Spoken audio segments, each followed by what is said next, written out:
pessoal, tudo bem com vocês? Mais uma vez a aula da professora Veridiana. E aí, vamos relembrar a aula passada? Quem lembra? Falamos sobre a reprodução das plantas.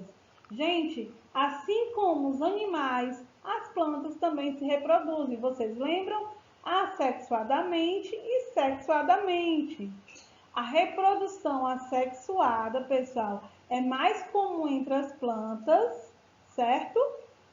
E do que ocorre entre animais. Nelas, esse tipo de reprodução, pessoal, vocês lembram que pode ocorrer por propagação vegetativa ou por meio de esporos. E aí a propagação vegetativa das plantas, elas têm capacidade de novos indivíduos a partir de um fragmento da mesma. Lembra do exemplo da batatinha, né, do brotamento? Então, a reprodução por esporos, mais uma vez eu falei naquela outra aula, a planta se reproduz a partir das células reprodutivas, denominada quem, gente? Esporos. Um esporo em condições favoráveis pode originar um novo indivíduo. Ah, sim, professora, estou lembrando. Gametófito e esporófito. Isso mesmo, sem que ocorra a fusão com outras células. E para dar continuidade à nossa aula de hoje, eu vou falar sobre a evolução dos processos sexuados das plantas. Vocês lembram quais são elas? As algas, briófitas, pteridófitas, né? As gimnospermas, as angiospermas. Vamos lá? Um pouco aqui de história, gente. As teorias evolutivas, elas mostram que as plantas teriam evoluído a partir das algas verdes unicelulares. Organismos fotossintetizantes, pessoal. E eles começaram a colonizar o nosso ambiente terrestre há milhões de anos atrás, né? Então, os primeiros registros fósseis, né? Vocês sabem que são os fósseis, né? No entanto, mostram que há cerca de 500 milhões de anos as plantas, no significado mais moderno dos seres, pluricelulares e eucariontes. Elas aparecem no ambiente terrestre ainda no período ordoviciano, isso aí vocês vão olhar mais na frente, ok? Há uns 450 milhões de anos atrás. E outras evidências sugerem que as plantas terrestres tenham sugerido de algas pluricelulares aquáticas, né? Que se desenvolveram a partir de algas verdes unicelulares e somente após colonizar o ambiente terrestre. Aí daí o nome de evolução. Mas independentemente dessas teorias aí, desses cientistas maravilhosos que deixaram para a nossa história, todos os estudos apontam que as plantas elas têm um ancestral comum e uma alga verde aquática unicelular. E aí eu trago essa imagem de uma árvore filogenética, né, um esquema da árvore filogenética dos vegetais, a partir dos primeiros ancestrais unicelulares chamados cianobactérias, ou protistas, né, como as algas. E aí, pessoal, a evolução das plantas se deu principalmente após a alteração atmosférica em decorrência da liberação de oxigênio pelos organismos autotróficos, né, que produzem seu próprio alimento. Dessa forma, as primeiras espécies a colonizar o ambiente terrestre foram as briófitas, os musgos, né? As principais características que facilitou a colonização após a formação dos organismos pluricelulares foi a formação do tecido epidérmico e de estruturas que garantiram a proteção contra a perda de água e condições atmosféricas adversas, né? Então, assim, aí vocês observem que tem os grupos, né, das plantas, mas nosso ancestral comum são as algas, né, as cianobactérias. Onde eu apresento para vocês, né, as algas, algumas algas. Essa aí é do gênero das algas verdes, que a gente fala na literatura do livro de vocês. E atualmente são organismos pertencentes ao reino protista, né? São seres autótrofos, né? Produzem seu próprio alimento, dependem de água ou de umidade, pelo menos dos estágios do seu ciclo de vida. Elas precisam disso. E apesar da necessidade de água, né? As algas, elas podem ser encontradas nos mais variados ambientes. As algas que evolutivamente deram origem aos vegetais são pertencentes ao grupo das cloropíceas, né? Sua reprodução ocorre em ambiente aquático e pode ser o que, pessoal? Assexuada, sem variabilidade genética, ou sexuada, que depende de outro, né? Com variabilidade genética. Essas são as briófitas. Vocês já devem ter visto aí no ambiente frio das serras, em cima das pedrinhas, né, pequenos musgos. Então, são as briófitas. São considerados os primeiros organismos vegetais que colonizaram o ambiente terrestre, né? Portanto, são descendentes diretos das algas verdes, das nossas ancestrais, né? Ainda que sejam os primeiros indivíduos presentes no ambiente terrestre, as briófitas são altamente dependentes de água, né? Porque senão elas ficam secas, ela precisa da água, tanto para o transporte de nutrientes quanto para a reprodução. Por isso, são encontradas geralmente em ambientes úmidos, como a professora falou, próximos a locais de água doce ou com sombras, né? Quem já andou dentro da mata, viu aquele lodinho pequenininho nas plantas, nas pedras, né? Então, a reprodução, assim como as algas, podem ser assexuada por fragmentação ou sexuada através de encontro de gameta masculino e feminino. Lembra que eu falei lá do começo?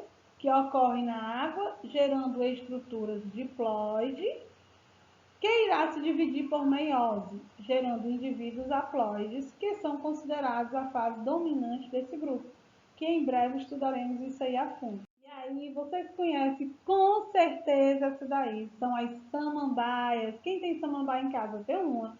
Eu já falei na última aula, né? Então, são as pteridófitas, né? São plantas que formam os grupos dos vegetais que evoluíram a partir das briófitas. É uma evolução. Olha aí, gente, ó. São criptógamas, não possuindo sementes, elas não têm sementes, né? Elas formam o primeiro grupo contendo vasos condutores de seiva, conhecido como xilema e floema. Lembra desses nomes aí? Esses vasos condutores, eles levam a seiva bruta, nutrientes e água para os demais pontos de vegetais. Olha só, como caule e folhas, de formas mais eficientes, tá certo? Contribuindo para a estatura do vegetal. Dessa forma, meus amores, as pteridófitas, famosas samambaias, né, possuem um porte mais elevado quando comparadas com as briófitas, né, que elas conseguem ter um grande porte em relação aos musgos.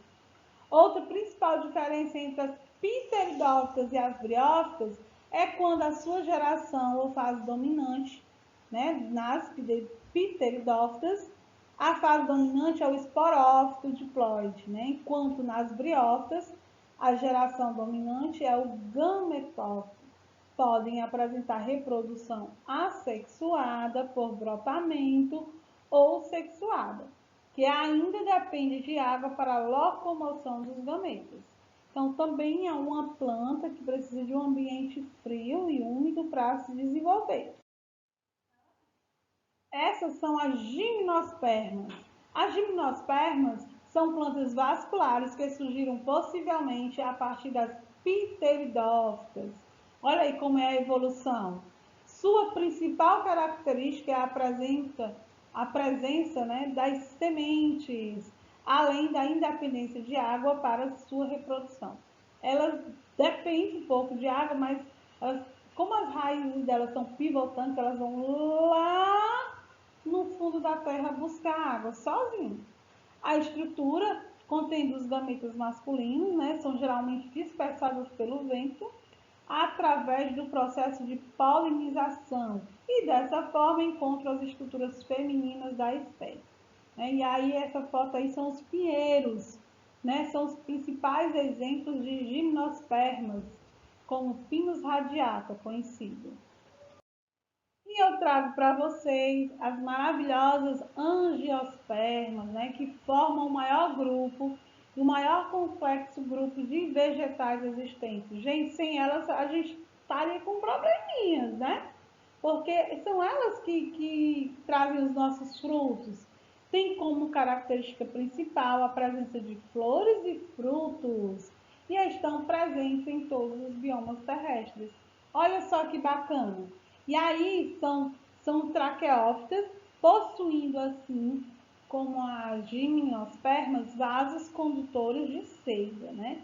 Outra semelhança entre os grupos é a independência da água para a reprodução, além de serem heterosporadas, possuindo gametófito masculino diferente do gametófito feminino, embora o gametófito masculino seja bem reduzido. Vocês vão entender, vocês vão compreender um pouco quando a gente estiver mais falando dos ciclos, tá certo? E a sua fase dominante é diplóide, assim como as gimnospermas. Podem apresentar reprodução sexuada através de encontro de gametas, sem a necessidade de água, ou assexuada por fragmentação. Como mencionado anteriormente, as características principais das angiospermas é a presença de estruturas especializadas na reprodução, como as flores e principalmente os frutos, estruturas que envolvem e protegem as sementes do embrião. E aí eu trago o exemplo da laranjeira, né? E aí está aí o fruto, que é a laranja. Os frutos, eles podem ser classificados em carnosos de tipo baga, que é o exemplo do mamão, né? Possui várias sementes que vou ter que separar do fruto, né? E aí o carnoso do tipo drupa possui geralmente uma única semente chamada caroço, que é o que vocês conhecem? Abacate, é um exemplo. Seco do tipo deiscentes, que é quando o pericarpo se abre após amadurecimento, que é o exemplo da castanha, né, liberada na semente do solo. Secos do tipo indescendentes, que é o pericarpo quando se abre naturalmente, que é o arroz. Outro exemplo também são os compostos, chamados de frutos agregados, e são originários dos desenvolvimentos do receptáculo de uma flor, que contém vários óvulos. E aí a gente vai entender um pouco sobre a formação da flor, né? Eu vou explicar para vocês numa aula aí. E aí é o exemplo do morango. Múltiplos, né? O tipo de fruto, que também chamados de infrutescências, são originados de uma inflorescência de muitos ovos. Por exemplo, o abacaxi. Pseudofrutos, né? Estruturas que não são derivadas de desenvolvimentos ovários, mas sim de outras estruturas do arranjo floral, como pendúculo floral e receptáculo floral. É o exemplo do caju, né? Aquilo que a gente come é o pseudofruto, né? O fruto, na verdade, é a castanhazinha, né? A partir do receptáculo floral. Então, gente, é isso aí, é um pouco da evolução das plantas. Eu espero que vocês tenham compreendido um pouco sobre evolução, tentei ser bem sucinta para vocês, tá bom? Mas não se esqueçam de acompanhar o livro de vocês, ó, do 8º ano, onde a partir da página 16 a 19 tem todo esse conteúdo que eu falei. Vamos pegar o livro, ouvir o que a professora falou, fazer algumas anotações importantes e vem aí a atividade. Gostou do vídeo? Dá um like, um grande beijo e até a próxima.